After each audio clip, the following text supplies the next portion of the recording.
তামাকজাত দ্রব্য সেবন মৃত্যুর কারণ, এতে ক্যান্সার হয়। Smoking causes cancer, it's injuries to health.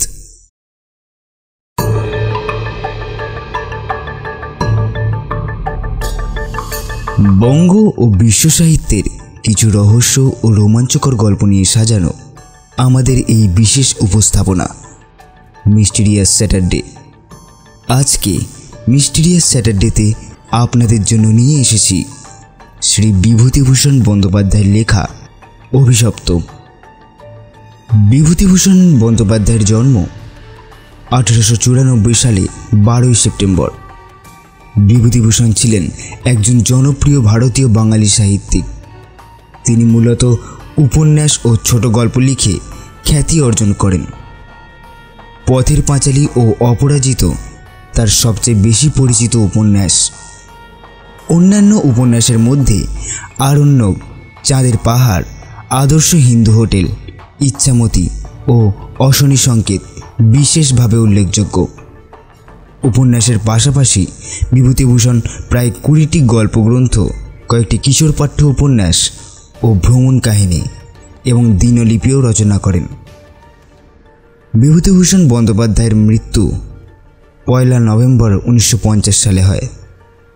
আজকে তারই লেখা একটি গল্প অভিশপ্ত। গল্পের সূত্রধার ও গল্প পাঠে আমি নীল। শুরু হচ্ছে অভিশপ্ত।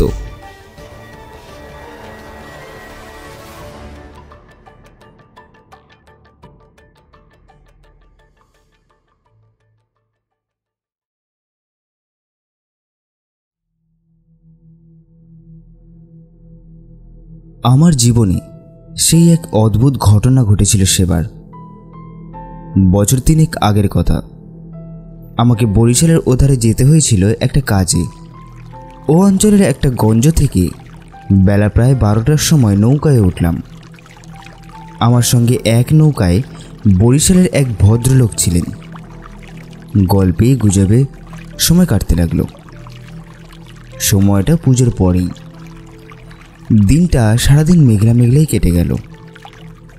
মাঝে মাঝে টিপটিপ করে বৃষ্টিও পড়তে শুরু হলো। সন্ধ্যার কিছু আগে কিন্তু আকাশটা অল্প পরিষ্কার হয়ে গেছে। ভাঙা ভাঙা মেঘের মধ্যে দিয়ে চতুর্দশীর আলো অল্প অল্প প্রকাশ হলো। সন্ধে হওয়ার সঙ্গে সঙ্গে আমরা বড় নদী ছেড়ে একটা খালে পড়লুম। শোনা গেল খালটা এখান থেকে আরম্ভ করে নোয়াখালীর উত্তর দিয়ে একেবারে মেঘনায় মিশেছে। পূর্ববঙ্গে সেই আমার নতুন যাওয়া। চোখে কেমন সব একটু নতুন ঠেকতে লাগলো। অপরিসর খালের দুধারে বৃষ্টিস্নাত কেয়ার জঙ্গলে মেঘে আধো ঢাকা চতুর্দশীর জ্যোৎস্না চিকমিক করছিল। মাঝে মাঝে নদীর ধারে বড় বড় মাঠ, সটি, বেত, পান গাছের বন জায়গায় জায়গায় খালের জলে ঝুঁকে পড়েছে। বাইরে একটু ঠান্ডা থাকলেও আমি ছইয়ের বাইরে বসেই দেখতে দেখতে যাচ্ছিলাম। বরিশালের সেই অংশটা সুন্দরবনের কাছাকাছি। ছোট ছোট খাল ও নদী চারিধারে। সমুদ্র খুব দূরে নয়। 10-15 মাইল দক্ষিণ পশ্চিমেই হাতিয়া ও সন্দ্বীপ। আর একটু রাত হলো। খালের দুপারে নির্জন জঙ্গল অস্ফুট জ্যোৎস্নায় কেমন যেন অদ্ভুত দেখাতে লাগলো। এই অংশে লোকের বসতি একেবারে নেই। শুধু ঘন বন আর জলের ধারে বড় বড় হোগলা গাছ। আমার সঙ্গী বললেন, এত রাতে বাইরে থাকবেন না, আসুন ছইয়ের মধ্যে, এসব জঙ্গলে বুঝলেন না। তারপর তিনি সুন্দরবনের নানা গল্প করতে লাগলেন। তার এক কাকা নাকি ফরেস্ট ডিপার্টমেন্টে কাজ করতেন। তারই লঞ্চে তিনি একবার সুন্দরবনের নানা অংশে বেরিয়েছিলেন। সেই সব গল্প। রাত প্রায় 12টার কাছাকাছি হলো। আমাদের নৌকায় মাঝি মোটে ছিল একটা। সে বলে উঠল, বাবু, একটু এগিয়ে গিয়ে বড় নদী পড়বে। এত রাতে একাশে নদীতে পাড়ি জমাতে পারবো না, এইখানেই নৌকো রাখি। নৌকো সেদিকে বাঁধা হলো। এদিকে বড় বড় গাছের আড়ালে চাঁদ অস্ত গেল। দেখলাম অপ্রশস্ত খালের দুধারেই অন্ধকার ঢাকা ঘন জঙ্গল। চারিদিকে কোনো শব্দ নেই, পতঙ্গগুলো পর্যন্ত চুপ করেছে। সঙ্গীকে বললাম, মশাই, এই তো সরু খাল, পাড় থেকে বাঘ লাফিয়ে পড়বে না তো নৌকার ওপর? সঙ্গী বললেন, না পড়লেই আশ্চর্য হব। শুনে অত্যন্ত পুলকে ছইয়ের মধ্যে ঘেঁষে বসলুম। খানিকটা বসে থাকবার পর সঙ্গী বললে, আসুন একটু শোয়া যাক, ঘুম তো হবে না, আর ঘুমোনোও ঠিকও নয়। আসুন একটু চোখ বুজে থাকি। খানিকটা চুপ করে থাকবার পর সঙ্গীকে ডাকতে গিয়ে দেখি তিনি ঘুমিয়ে পড়েছেন। মাঝিও জেগে আছে বলে মনে হলো না। ভাবলাম তবে আমি বা কেন মিথ্যে মিথ্যে চোখ চেয়ে থাকি। মহাজনদের পথ ধরবার উদ্যোগ করলুম। তারপর যা ঘটল সে আমার জীবনের এক অদ্ভুত অভিজ্ঞতা। শুতে যাচ্ছি, হঠাৎ আমার কানে গেল অন্ধকার বনঝোপের ওপাশে অনেক দূরে গভীর জঙ্গলের মধ্যে কে যেন কোথায় গ্রামোফোন বাজাচ্ছে। তাড়াতাড়ি উঠে বসলুম। গ্রামোফোন! অন্ধকারে হিজল হিমতাল গাছগুলো যেখানে খুব ঘন হয়ে আছে, সেখান থেকে কারা যেন উচ্চ কণ্ঠে আর্ত করুণ সুরে কি বলছে। খানিকটা শুনে মনে হলো সেটা একাধিক লোকের সমাবেত কণ্ঠস্বর। প্রতিবেশীর তেতলার ছাদে গ্রামোফোন বাজলে যেমন খানিকটা স্পষ্ট খানিকটা অস্পষ্ট, অথচ বেশ অনেকটা একটানা সুরের ঢেউ এসে কানে পৌঁছয়, এও অনেকটা সেই রকমই। মনে হলো যেন কতকগুলো অস্পষ্ট বাংলা ভাষার শব্দও কানে এলো, কিন্তু ধরতে পারা গেল না কথাগুলো কি। শব্দটা মাত্র মিনিট খানেক স্থায়ী হলো। তারপরেই অন্ধকার বনভূমি যেমন নিস্তব্ধ ছিল, আবার তেমনই নিস্তব্ধ হয়ে গেল। তাড়াতাড়ি ছইয়ের বাইরে এলুম। চারিপাশের অন্ধকার ঝিঙের বিচির মতন কালো। বনভূমি নীরব, শুধু নৌকার তলায় ভাটার জল কলকল করে বাজছে। আর শেষ রাত্রের বাতাসে জলের ধারে কিয়া ঝোপে এক প্রকার অস্পষ্ট শব্দ হচ্ছে। পাড় থেকে দূরে হিজল গাছের কালো গুঁড়িগুলোর অন্ধকারে এক অদ্ভুত চেহারা হয়েছে। ভাবলাম সঙ্গীতের ডেকে তুলি, আবার ভাবলাম বেচারিটা ঘুমোচ্ছে, ডেকে কি হবে, তার চেয়ে বরং নিজেই জেগে বসে থাকি। দাঁড়িয়ে দাঁড়িয়ে একটা সিগারেট ধরালাম।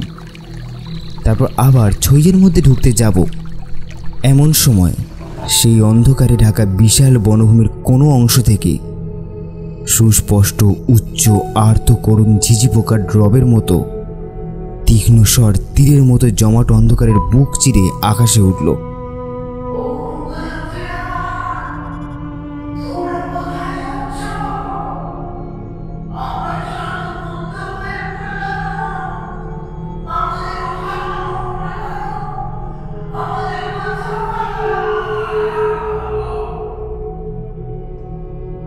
নৌকোর মাঝি ধর্মর করে জেগে উঠল। আমি সঙ্গীকে ডাকলুম, মশাই, ও মশাই, উঠুন উঠুন উঠুন। মাঝি আমার কাছে ঘেঁষে এলো। ভয়ে তার গলার স্বর কাঁপছিল। বলল, আল্লাহ আল্লাহ, শুনতে পেয়েছেন বাবু? সঙ্গী উঠে জিজ্ঞেস করলে, কি হয়েছে মশাই, ডাকলেন কেন? জানোয়ার টানোয়ার কিছু দেখলেন নাকি? আমি ব্যাপারটা বললাম। তিনিও তাড়াতাড়ি ছুঁয়ের বাইরে এলেন। তিনজনে মিলে কান খাড়া করে রইলাম। চারিদিক আবার চুপ। ভাটার জল নৌকোর তলায় বেঁধে আগের চেয়েও জোরে শব্দ হচ্ছিল।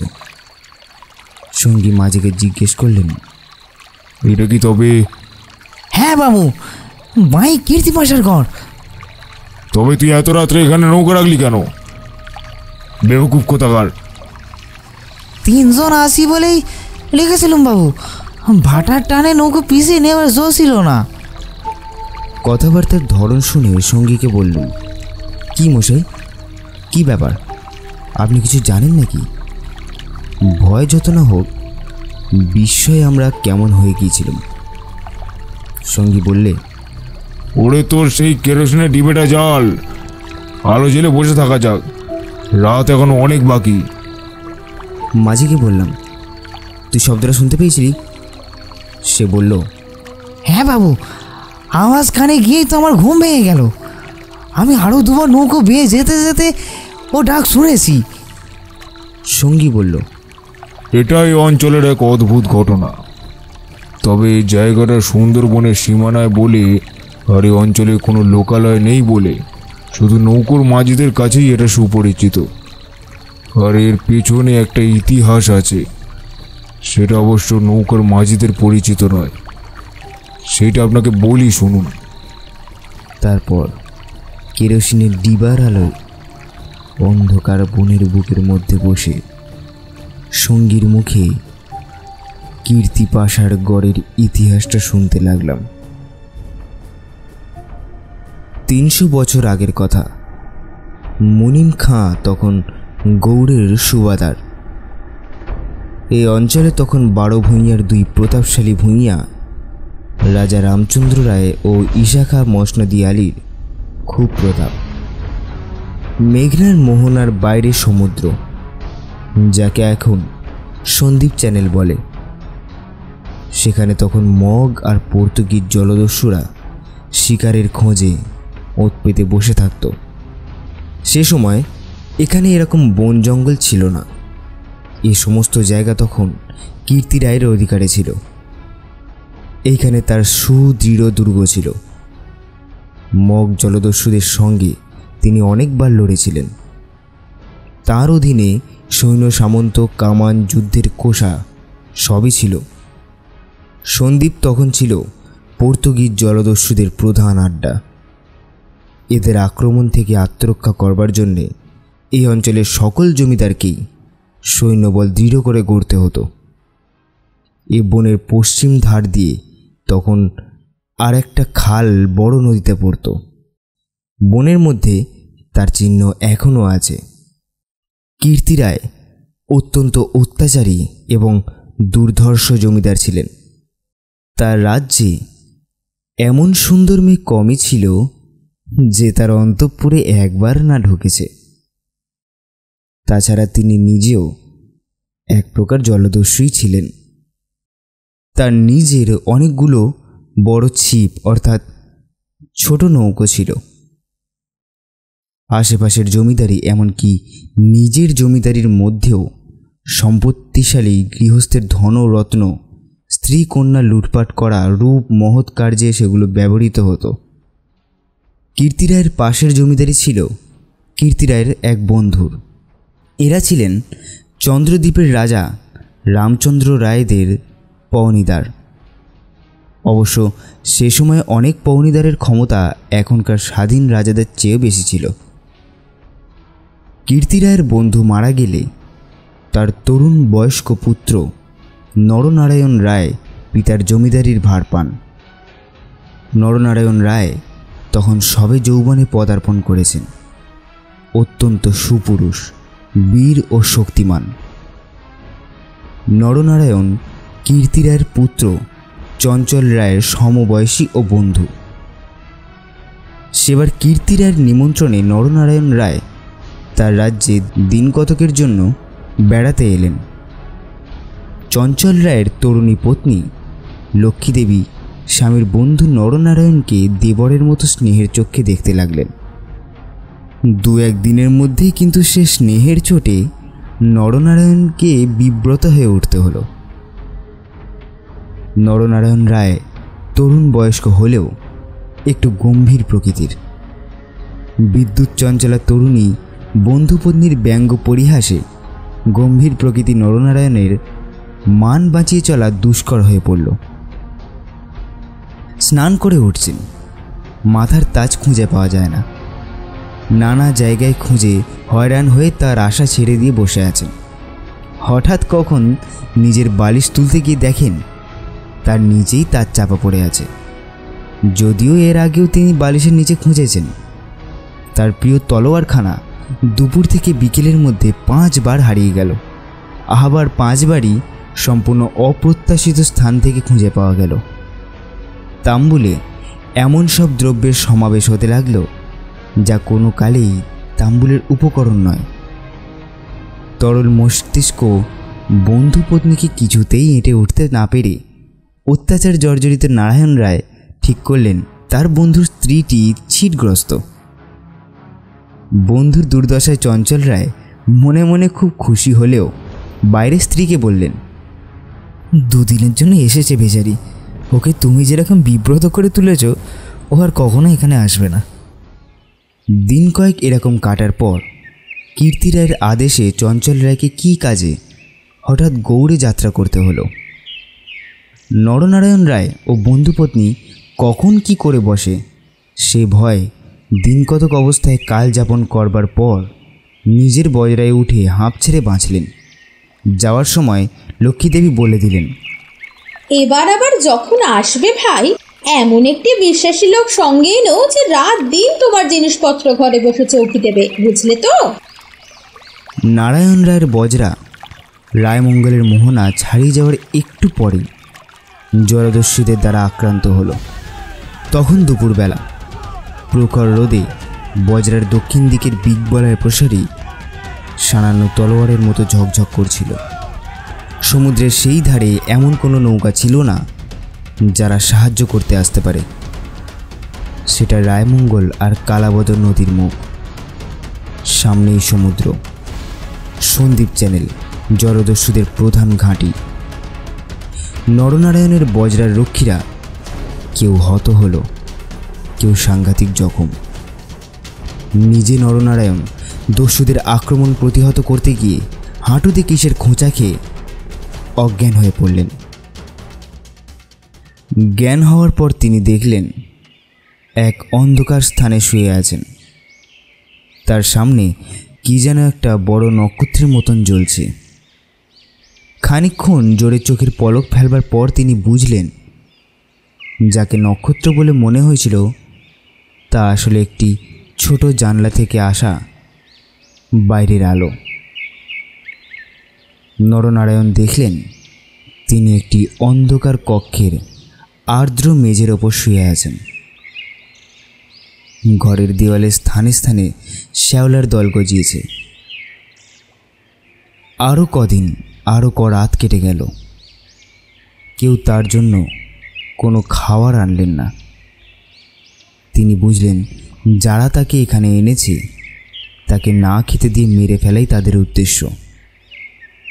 মৃত্যু, সামনে নির্মম মৃত্যু।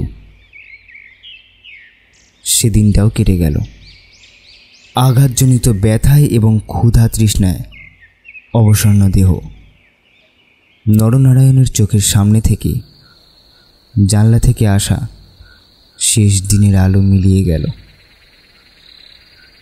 তিনি অন্ধকার ঘরের পাষাণ শয্যায় ক্ষুধাকাতর দেহ প্রসারিত করে অধীরভাবে মৃত্যুর অপেক্ষা করতে লাগলেন। প্রকৃতির একটা ক্লোরোফর্ম আছে। যন্ত্রণা পেয়ে মরছে এমন প্রাণীকে মৃত্যু যন্ত্রণা থেকে বাঁচাবার জন্যে সেটা মুমূর্ষু প্রাণীকে অভিভূত করে। ধীরে ধীরে যেন সেই দয়াময়ী মৃত্যু তন্দ্রায় এসে তাকেও আশ্রয় করলে। অনেকক্ষণ পর, কতক্ষণ পর তা তিনি বুঝতে পারলেন না। হঠাৎ আলো চোখে লেগে তার তন্দ্রাঘোর কেটে গেল। বিস্মিত নরনারায়ণ চোখ মেলে দেখলেন তার সামনে প্রদীপ হাতে দাঁড়িয়ে তার বন্ধু পত্নী লক্ষ্মীদেবী। কথা বলতে গিয়ে লক্ষ্মীদেবীর ইঙ্গিতে নরনারায়ণ থেমে গেলেন। লক্ষ্মীদেবী হাতের প্রদীপটি আঁচল দিয়ে ঢেকে নরনারায়ণকে তার অনুসরণ করতে ইঙ্গিত করলেন। একবার নরনারায়ণের সন্দেহ হলো এসব স্বপ্ন নয় তো, কিন্তু ওই যে দীপশিখার উজ্জ্বল আলোয় আর্দ্র দেওয়ালের সবুজ শ্যাওলার দল স্পষ্ট দেখা যায়। নরনারায়ণ শক্তিমান যুবক, ক্ষুধায় দুর্বল হয়ে পড়লেও নিশ্চিত মৃত্যুর গ্রাস থেকে বাঁচবার উৎসাহে তিনি দৃঢ় পদে বন্ধুপত্নীর পিছন পিছন চললেন। একটি বক্রগতি সিঁড়ি দিয়ে ওপরে উঠে একটি দীর্ঘ সুড়ঙ্গ পার হওয়ার পর তিনি দেখলেন যে তারা কীর্তিরায়ের প্রাসাদের সামনের খালধারে এসে পৌঁছেছেন। লক্ষ্মীদেবী একটা ছোট বেতে বোনা থলি বার করে তার হাতে দিয়ে বললেন, এতে খাবার আছে, এখানে খেও না। তুমি সাঁতার জানো, খাল পার হয়ে ওখানে গিয়ে কিছু খেয়ে নাও, তারপর যত শিগগির পারো পালিয়ে যাও। ব্যাপারটা কি নারায়ণ রায় একটু একটু করে বুঝলেন। তার বিস্তৃত জমিদারি কীর্তিরায়ের জমিদারের পাশেই এবং তার অবর্তমানে কীর্তিরায়ই ভবিষ্যৎ জমিদার। অত বড় বিস্তৃত ভূসম্পত্তি সৈন্য সামন্ত কীর্তিরায়ের হাতে এলে তিনি কি আর কিছু গ্রাহ্য করবেন? কীর্তিরায় যে মাথা নিচু করে আছেন তার এই কি কারণ নয় যে তার একপাশে বাকলা চন্দ্রদ্বীপ, অন্য পাশে ভুলুয়ার প্রতাপশালী ভূঁইয়া রাজা লক্ষণ মাণিক্য। প্রদীপের আলোয় নরনারায়ণ দেখলেন তার বন্ধুপত্নীর মুখে সে চটুল হাস্যরেখার চিহ্নও নেই। তার মুখখানি সহানুভূতিতে ভরা, মাতৃমুখের মতন স্নেহ কোমল হয়ে এসেছে। তাদের চারিপাশে গাঢ় অন্ধকার, মাথার উপরেই আকাশের বুক চিরে দিগন্ত বিস্তৃত উজ্জ্বল ছায়াপথ। নিকটেই খালের জল জোর ভাটার টানে তীরের হোগলা গাছে দুলিয়ে কলকল শব্দে বড় নদীর দিকে ছুটেছে। নরনারায়ণ আবেগপূর্ণ সুরে জিজ্ঞেস করলেন, বউ ঠাকুরন, চঞ্চলও কি এর মধ্যে আছে? না ভাই, তিনি কিছু জানেন না। এসব শ্বশুর ঠাকুরের কীর্তি, এজন্যই তাকে অন্য জায়গায় পাঠিয়েছেন। এখন আবার মনে হচ্ছে গৌর টৌর সব মিথ্যে। নরনারায়ণ দেখলেন লজ্জায় দুঃখে তার বন্ধুপত্নীর মুখ বিবর্ণ হয়ে উঠেছে। লক্ষ্মীদেবী আবার বললেন, আমি আজ জানতে পারি খিড়কিগড়ের পাইক সর্দার আমায় মা বলে। তাকে দিয়ে দুপুর রাতের পাহারা সব সরিয়ে রেখে দিয়েছিলাম, তাই। নরনারায়ণ বললেন, বউ ঠাকুরন, আমার এক বোন ছেলেবেলায় মারা গিয়েছিল। তুমি আমার সেই বোন আজ আবার ফিরে এলে। লক্ষ্মীদেবীর পদ্মের মতন মুখখানি চোখের জলে ভেসে গেল। একটু ইতস্তত করে বললেন, ভাই, বলতে সাহস পাইনি, তবু একটা কথা বলছি, বোন বলে যদি রাখো। কি কথা বউ ঠাকুরন? তুমি আমার কাছে বলে যাও ভাই যে শ্বশুর ঠাকুরের কোনো অনিষ্ট চিন্তা তুমি করবে না।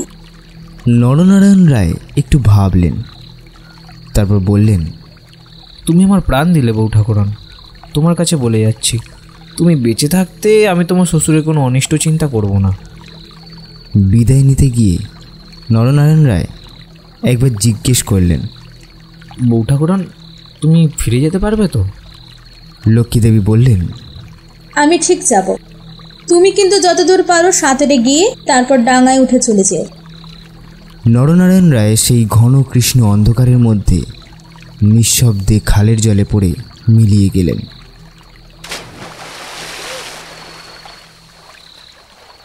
লক্ষ্মীদেবীর প্রদীপটা অনেকক্ষণ বাতাসে নিভে গিয়েছিল।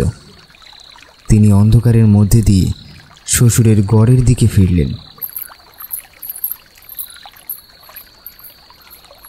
একটু দূরে গিয়েই তিনি দেখতে পেলেন পাশের ছোট খালটায় দুখানা ছিপ মশালের আলোয় সজ্জিত হচ্ছে। ভয়ে তার বুকের রক্ত জমে গেল। সর্বনাশ! ওরা কি তবে জানতে পেরেছে? দ্রুত পদে অগ্রসর হয়ে গুপ্ত সুড়ঙ্গের বুকে এসে তিনি দেখলেন সুড়ঙ্গের পথ খোলাই আছে। তিনি তাড়াতাড়ি সুড়ঙ্গের মধ্যে ঢুকে পড়লেন। কীর্তিরাই বুঝতেন নিজের হাতের আঙুলও যদি বিষাক্ত হয়ে ওঠে তা তাকে কেটে ফেলাই সমস্ত শরীরের পক্ষে মঙ্গল। পরদিন আবার দিনের আলো ফুটে উঠল, কিন্তু লক্ষ্মী দেবীকে আর কোনোদিন কেউ দেখেনি। রাতের হিংস্র অন্ধকার তাকে গ্রাস করে ফেলেছিল। নরনারায়ণ রায় নিজের রাজধানীতে বসে সব শুনলেন। গুপ্ত সুড়ঙ্গের দুই ধারে মুখ বন্ধ করে কীর্তি রায় তার পুত্রবধূর শ্বাসরোধ করে তাকে হত্যা করেছেন। শুনে তিনি চুপ করে রইলেন। এর কিছুদিন পরে তার কানে গেল বাসুন্ডার লক্ষণ রায়ের মেয়ের সঙ্গে শীঘ্র চঞ্চলের বিয়ে। সেদিন রাত্রে চাঁদ ওঠার পর নিজের প্রাসাদের ছাদে বেড়াতে বেড়াতে চারিদিকের শুভ্র সুন্দর আলোর সাগরের দিকে তাকিয়ে দৃঢ় চিত্ত নরনারায়ণ রায়েরও চোখের পাতা যেন ভিজে উঠল। তার মনে হলো তার অভাগিনী বউ ঠাকুরানীর হৃদয় নিঃসারিত নিষ্পাপ অকলঙ্ক পবিত্র স্নেহের ঢেউয়ে সারা জগৎ ভেসে যাচ্ছে। মনে হলো তারই অন্তরের শ্যামলতায় জ্যোৎস্না মাখা বনভূমির অঙ্গে অঙ্গে শ্যামল সুন্দর শ্রী নীরব আকাশের মধ্যে তারই চোখের দুষ্টু হাসিটি তারায় তারায় নবমল্লিকার মতন ফুটে উঠেছে। নরনারায়ণের আগের পূর্বপুরুষরা ছিলেন দুর্ধর্ষ দস্যু। হঠাৎ পূর্বপুরুষের সেই বর্বর রক্ত নরনারায়ণের ধমনীতে নেচে উঠল। তিনি মনে মনে ভাবলেন, আমার অপমান আমি ভুলে গিয়েছিলাম বউ ঠাকুরন, কিন্তু তোমার অপমান আমি সহ্য করব না কখনো। কিছুদিন কেটে গেল। তারপর একদিন এক শীতের ভোররাত্রির কুয়াশা কেটে যাওয়ার সঙ্গে সঙ্গে দেখা গেল কীর্তি রায়ের গড়ের খালের মুখে ছিপে সুলুপে জাহাজে ভরে গিয়েছে। তোপের আওয়াজে কীর্তি রায়ের প্রাসাদ দুর্গের ভিত্তি ঘন ঘন কেঁপে উঠতে লাগলো। কীর্তি রায় শুনলেন আক্রমণকারী নরনারায়ণ রায়, সঙ্গে দুরন্ত পর্তুগিজ জলদস্যু সেবাস্টিয়ান গঞ্জালেস। উভয়ের সম্মিলিত 40খানা কোষা খালের মুখে চড়াও হয়েছে। পুরো বহরের বাকি অংশ বাহির নদীতে দাঁড়িয়ে। এই আক্রমণের বন্য কীর্তি রায় পূর্ব থেকেই প্রস্তুত ছিলেন। কেবল প্রস্তুত ছিলেন না, নরনারায়ণের সঙ্গে গঞ্জালেসের যোগদানের জন্য রাজা রামচন্দ্র রায় এবং রাজা লক্ষণ মাণিক্যের সঙ্গে গঞ্জালেসের কয়েক বৎসর ধরে শত্রুতা চলে আসছে। এই অবস্থায় গঞ্জালেস যে তাদের পাওনিদার নরনারায়ণের সঙ্গে যোগ দেবে, এই কীর্তি রায়ের কাছে সম্পূর্ণ অপ্রত্যাশিত ঘটনা। তা হলেও কীর্তি রায়ের গড় থেকেও তোপ চলল। গঞ্জালেস সুদক্ষ নৌবীর। তার পরিচালনায় 10খানা সুলুপ চড়া ঘুরে গড়ের পাশের ছোট খালে ঢুকতে গিয়ে কীর্তি রায়ের নওয়াররা এক অংশ দ্বারা বাধাপ্রাপ্ত হলো। গড়ের কামান সেদিকে এত প্রখর যে খালের মুখে দাঁড়িয়ে থাকলে বহর মারা পড়ে। গঞ্জালেস 2খানা কামানবাহী সুলুপ ছোট খালের মুখে রেখে বাকিগুলো সেখান থেকে ঘুরিয়ে এনে চড়ার পিছনে দাঁড় করালো। গঞ্জালেসের অধীনস্থ অন্যতম জলদস্যু মাইকেল রোজারিও ডি ভেগা এই ছোট বহর খালের মধ্যে ঢুকিয়ে গড়ের পশ্চিম দিক আক্রমণ করবার জন্য অদিষ্ট হলো। অতর্কিত আক্রমণে কীর্তি রায়ের নওয়াররা শত্রুবহর কর্তৃক ছিপি সাঁটা বোতলের মতন খালের মধ্যে আটকে গেল। বার নদীতে গিয়ে যুদ্ধ দেখার ক্ষমতা তাদের আদৌ রইল না। তবু তাদের বিক্রমে রোজারিও অনেকক্ষণ পর্যন্ত কিছু করে উঠতে পারল না। কীর্তি রায়ের নৌবহর দুর্বল ছিল না। কীর্তি রায়ের গড় থেকে পর্তুগিজ আড্ডা সন্দ্বীপ খুব দূরে নয়। কাজেই কীর্তি রায়কে নৌবহর সুদৃঢ় করে গড়তে হয়েছিল।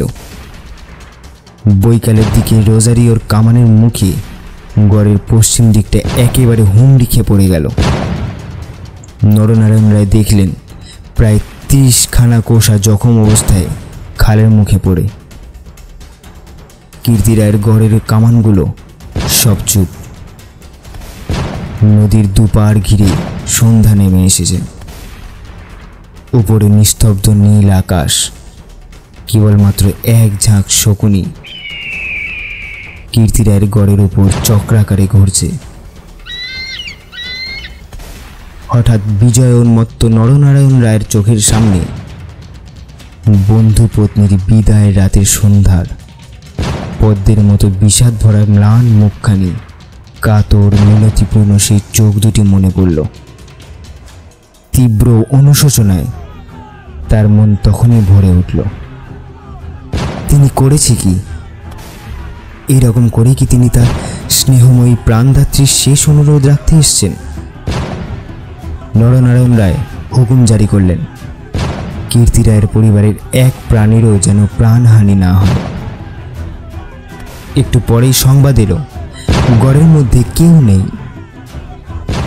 নরনারায়ণ রায় বিস্মিত হলেন। তিনি তখনই নিজে গড়ের মধ্যে ঢুকলেন। তিনি এবং গঞ্জালেস গড়ের সমস্ত অংশ তন্ন তন্ন করে খুঁজলেন। দেখলেন সত্যিই কেউ নেই। পর্তুগিজ বহরের লোকেরা গড়ের মধ্যে লুটপাট করতে গিয়ে দেখলে মূল্যবান দ্রব্যাদি বড় কিছু নেই। পরদিন দুপুর পর্যন্ত লুটপাট চলল। কীর্তি রায়ের পরিবারের এক প্রাণীরও সন্ধান পাওয়া গেল না। দুপুরে কেবলমাত্র দুখানা সুলুক খালের মুখে পাহারা রেখে নরনারায়ণ রায় ফিরে চলে এলেন। এই ঘটনার দিন কয়েক পরে পর্তুগিজ জলদস্যুর দল লুটপাট করে চলে গেলে কীর্তি রায়ের এক কর্মচারী গড়ের মধ্যে প্রবেশ করে। আক্রমণের দিন সকালেই এই লোকটি গড় থেকে আরও অনেকের সঙ্গে পালিয়েছিল। ঘুরতে ঘুরতে একটা বড় থামের আড়ালে সে দেখতে পেল একজন আহত মুমূর্ষ লোক তাকে ডেকে কি বলবার চেষ্টা করছে। কাছে গিয়ে সে লোকটাকে চিনলে। লোকটি কীর্তি রায়ের পরিবারের এক বিশ্বস্ত পুরনো কর্মচারী। তার মৃত্যুকালীন অস্পষ্ট বাক্যে আগন্তুক কর্মচারীটি মোটামুটি যা বুঝল তাতেই তার কপাল ঘেমে উঠল। সে বুঝল কীর্তি রায় তার পরিবারবর্গ ও ধনরত্ন নিয়ে মাটির নিচের এক গুপ্ত স্থানে আশ্রয় নিয়েছেন এবং এই লোকটি একমাত্র তার সন্ধান জানেন। তখনকার আমলে এই গুপ্ত গৃহগুলি প্রায় সকল বাড়িতেই থাকত এবং এর ব্যবস্থা এমন ছিল যে বাইরে থেকে এগুলি কেউ না খুলে দিলে বেরোবার উপায় ছিল না। কোথায় সে মাটির নিচের ঘর তা স্পষ্ট করে বলার আগেই আহত লোকটি মারা গেল। বহু অনুসন্ধানেও গড়ের কোনো অংশে যে গুপ্ত স্থান ছিল তা কেউ সন্ধান করতে পারল না। এইভাবে কীর্তি রায় ও তার পরিবারবর্গ অনাহারে তিলে তিলে শ্বাসরুদ্ধ হয়ে গড়ের যে কোন নিভৃত ভূগর্ভস্থ কক্ষে মৃত্যুমুখে পতিত হলেন তার আর কোনো সন্ধানই হলো না। সেই বিরাট প্রাসাদ দুর্গের পর্বত প্রমাণ মাটি পাথরের চাপে হতভাগ্যদের সাদা হাড়গুলো যে কোন বায়ুশূন্য অন্ধকার ভূকক্ষে তিলে তিলে গুঁড়ো হচ্ছে কেউ তার খবর পর্যন্ত জানে না। ওই ছোট খালটা প্রকৃতপক্ষে সন্দীপ চ্যানেলেরই একটা খাড়ি। খাড়ির ধার থেকে একটুখানি গেলে গভীর অরণ্যের ভিতর কীর্তি রায়ের গড়ের বিশাল ধ্বংসস্তূপ এখনও বর্তমান আছে, দেখা যাবে। খাল থেকে কিছু দূরে অরণ্যের মধ্যে দুই সারি প্রাচীন বকুল গাছ দেখা যায়। এখন এই বকুল গাছের সারের মধ্যে দুর্ভেদ্য জঙ্গল আর শুলো কাঁটা বন। তখন সেখানে রাজপথ ছিল। আর খানিকটা গেলে একটা বড় দিঘি চোখে পড়বে। তারই দক্ষিণে কুঁচো ইটের জঙ্গলাবৃত স্তূপের অর্ধপ্রথিত হাঙরমুখ পাথরের কড়ি। ভাঙা থামের অংশ বারো ভূঁইয়াদের বাংলা থেকে রাজা প্রতাপাদিত্য রায়ের বাংলা থেকে বর্তমান যুগের আলোয় উঁকি মারছে।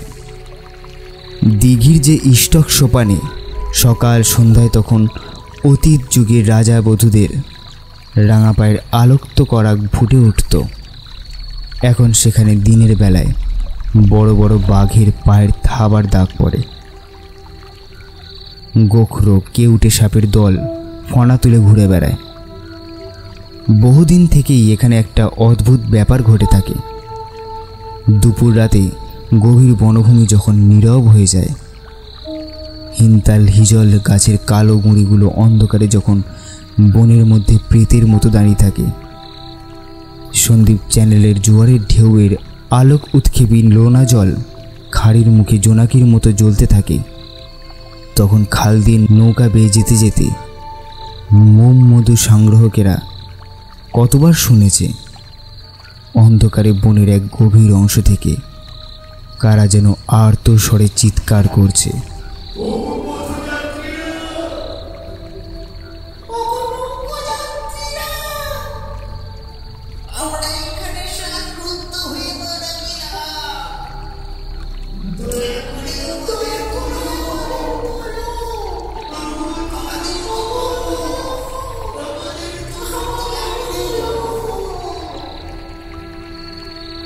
ভয়ে এই পথে কোনো নৌকা বইতে চায় না।